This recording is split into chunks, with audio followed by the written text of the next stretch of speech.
Hello everyone welcome to Api's Odia kitchen. आज मो kitchen रे हम समस्त फेवरेट चिकेन दम बिरयानी रेसिपीटी मुझे शेयर करने को जाऊँगी। यह एक एपरी डिश जहाँ को समस्त को खाया बहुत ही भल लगता है। छोट कौन बड़ कौन आपको खाया बहुत ही पसंद करते कि जनरली यहाँ को आम रेस्तरां कि होटेल कि फूड स्टॉल रू ऑर्डर कर खाया इच्छा करता कारण आम मन में गोटे धारणा था यह एक कष्ट रेसिपी घरे टेस्टी हो न पारे टाइम कंज्यूमिंग। तो यही सब जिनस मुझे विभिन्न टिप्स आउ easily home cooking style biryani आपको देखी। ता पूर्व आपन जदि मो चैनल को सब्सक्राइब करना ताले सब्सक्राइब करनी साइड थी बेल आइकन को प्रेस कर दिंतु जहाँद्वारा आपन को समस्त मोर नुआ वीडियोर नोटिफिकेशन इजिली मिल पार। चलो तो देखा रेसिपी कौन कौन आमको करा पड़ो। प्रथम आमको भल लॉन्ग ग्रेन बासमती राइस नवाक पड़ो। आपको मुझे 500 ग्राम्स राइस नहीं आपको 3-4 थर भल भाव धोईकी अध घंटा पानी रे बतरा नहीं। पुदीना की धनिया फ्रेश एवेलेबल थी आप कलेक्ट कर नहीं पारे। फ्रेश लिप्स गुड़ा आमको भल फ्लेवर दबार साहाय्य करता है। ये चिकेन 700 ग्राम्स चिकेन नहीं जनरली बिरयानी बनैला बेले इक्वल क्वांटिटी आमर चाउल जी से ही चिकेन नि जाए। ये बिरयानी पीस आपन जो किणवे तो दुकानी के कहले बिरयानी पीस रे से चिकेन सेप काटी नब आउ छोट छोट से कट भी करदेव ताद्वारा आप मसला ता भर इजिली पशि पार। मैरिनेशन प्रथम गोटे चामच आम दबा अदा रसुण पेस्ट तापर गोटे चामच हलदी लुण गोटे चामच जीरा गुंड गोटे चामच धनिया गुंड गोटे चामच लंका गुंड ए 3 चामच दही आ कि धनिया पत्र पुदीना पत्र देकी भल भाव में गोलाई गोटे घंटा मैरिनेट करनवा। आप चाहिए ये मैरिनेशन करके ओवरनाइट भी आप फ्रिज में रखिपारती द्वारा flavour chicken T easily cook हो जाए। ए चाउल आम कौन कौन गोटा मसला यूज करवा तो देखी नि। तो ये नहीं दालचीनी गुजराती लवंग गोटे चक्रफूल कि जायत्री आ 2टी कच्चा लंका आउे साहजीरा तो युड़ा सब आम जो चाउल को तैयारी करने जाऊँ बिरयानी राइस तो से आम 3 गुणा जी आप चाउल तार 3 गुणा अधिका ने पानी एवं से सब गोटा मसला और धनिया पत्र पुदीना पत्र ऐड करके जो पानी बहुत जोर फुटो से टाइम रे आम चाउल को ऐड करदे ता द्वारा चाउल गुड़िक गोटा गोटा फुले इजिली कुक हबारे बिरयानी जहाँ आमको दरकार से भाया होता है। ये आम गोटे चामच ऑयल भी ऐड करदे जहाँद्वारा चाउल स्टिक करना से आम साहजीरा देवाक भूल जाइए जोटा कि मुझे ऐड कर नौ। तो ये आमको राइस 80% कुक करार अच्छे तो आप 80% पर आपको गोटे स्ट्रेनर ये स्ट्रेन करने स्ट्रेन कर सारा पर राइस को बड़ बड़ जगार बड़ बड़ प्लेट रे सब एमती खेल ठंडा हाँवाई रखिदे ना राइस ओवर कुक हो।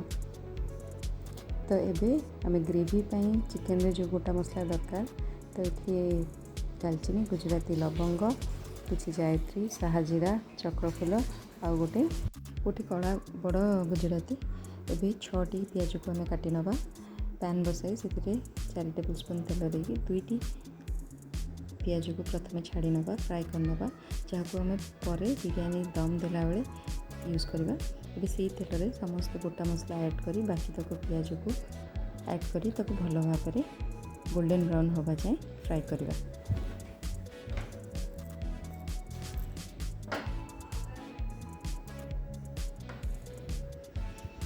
ए लुण देदेव ताले पियाज इजिली कुक हो। पियाज गोल्डन ब्राउन हो गला एवं से 2 टेबल स्पून आम अदा रसुण पेस्ट ऐड करदे। मसला भल भाव में कषिगला 2टी बड़ टमाटो नहीं ताकू छोट छोट पीस कर मसला रे ऐड करी मसला को भल भाव में कषि नवा। एबे मसला को आम किसी समय एमती कवर लीड लगाई भल भाव में ऑयल बाहर जाए ताकू कषि नवा। एबे मसला रे किसी लुण हलदी और सुखिला लंका गुंड दी ताकू भल भाव में कषि सारे। एबे चिकेन को आम ऐड करनवा। चिकेन ऐड करी 5 ରୁ 7 मिनिट आमको हाई फ्लेम रे चिकन को भल भाव में कषिया को पड़ो।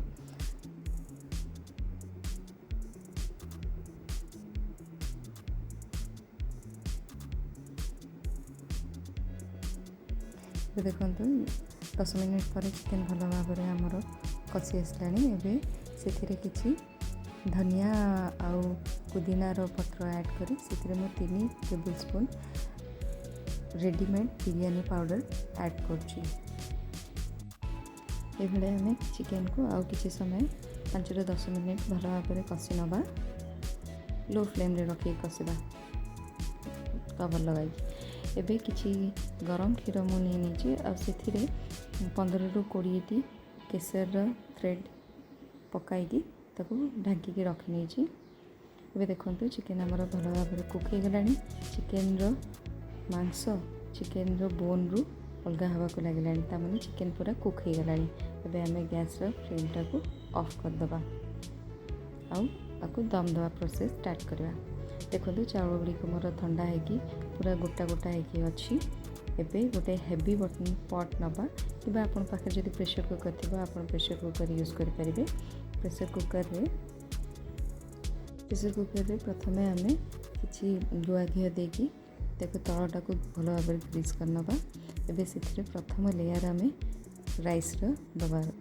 तो राइस को भल भाव स्प्रेड कर सारा पर एबे ता उपरे आम चिकेन रो पीस गुड़िक भल भाव लेयर करदे। तो प्रथम आम चिकेन रो पीस गुड़िक देदेबा।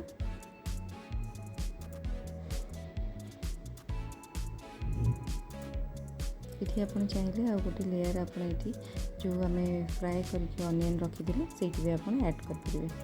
तापर नेक्स्ट पुणी आ गोटे लेयर आम राइस दबा। दे सारी पुणी बाकी तक चिकेन गुड़िक ये सजाड़ी नवा और पुणी राइस लेयर देदेबा।